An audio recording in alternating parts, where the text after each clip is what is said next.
Bonjour mes amis, c'est le commandant Tolric. Voici deux maquettes de voiliers de la gamme des Chatham. Toutes les deux à la même échelle, avec des personnages d'1,85 m. Celle qui est peinte représente au 1/20e le voilier que j'ai commencé à construire, le Chatham Extreme 330, dans sa version acier quillard, qui malheureusement, depuis de trop longues années, est en stand-by. Le chantier est en stand-by. C'est le tas de rouille que vous pouvez voir dans mes autres petites vidéos. Voilà. Alors que j'ai toutes les compétences et motivation pour le réaliser, eh bien, faute de moyens économiques, un bassement économique, eh bien, donc la construction est en arrêt. Voilà. Là, vous avez à la même échelle, avec un personnage toujours d'1,85 m, donc le modèle de Chatham que je me suis décidé à construire. Voilà.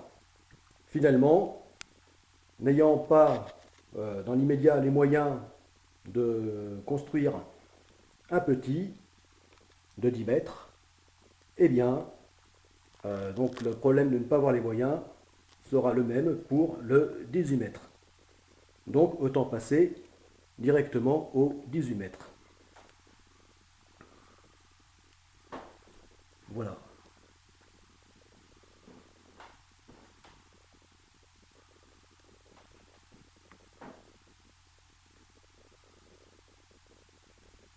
Le 18 mètres qui sera de toute façon nettement mieux adapté au projet Godesarc pour effectuer donc la première phase de ce projet qui est la Stago, la très longue navigation autour du monde.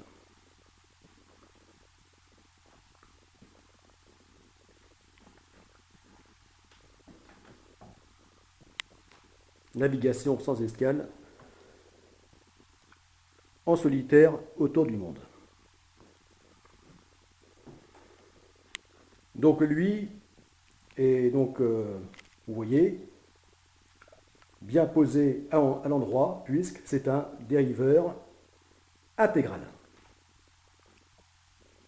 C'est-à-dire qu'il n'a pas de quille. Mais à la place, donc une dérive qui est rentrée, donc le bateau posé sur son ventre à l'endroit.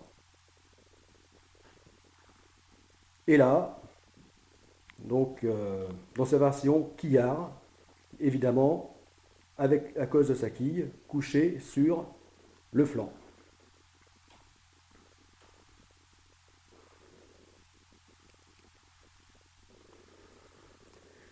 Donc mon choix définitif de passer à la version de 18 mètres s'impose par le fait que les chances de réussite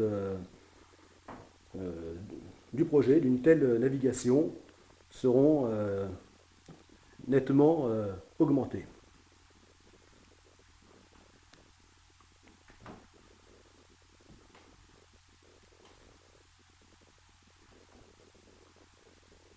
Donc il sera construit en aluminium.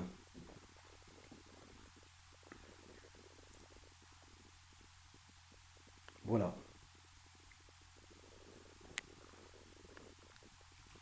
Donc là, il s'agit bien du Chatham 60, le plus grand de la gamme proposée aux constructeurs amateurs, et le Chatham 33, ou Extreme 330. Voilà, le plus petit de la gamme.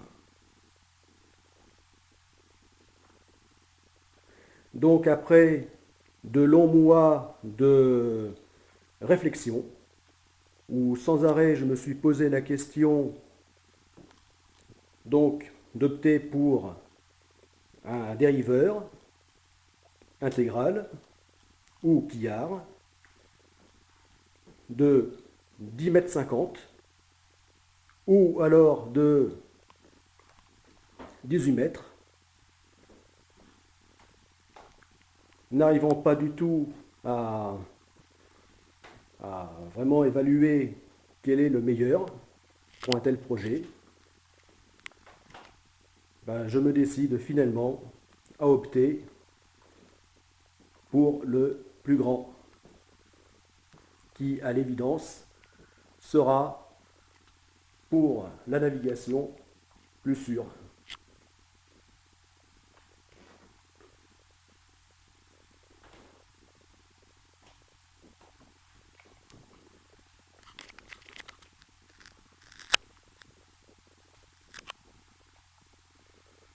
Donc là, je le retourne.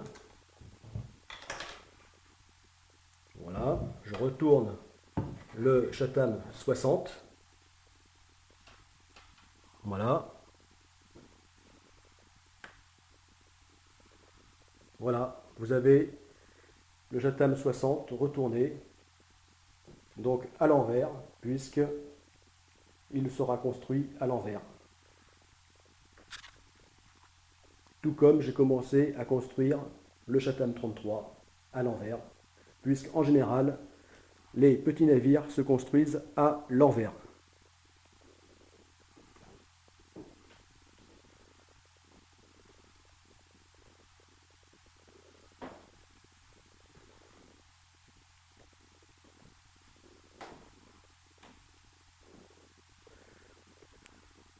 Voilà, donc là, une petite vidéo pour vous montrer à quoi ressemblera donc GA Mesonix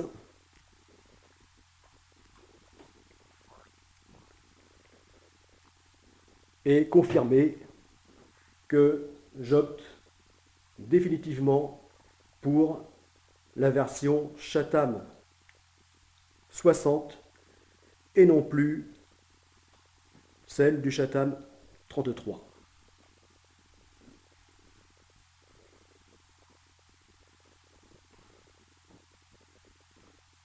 Voilà. À plus!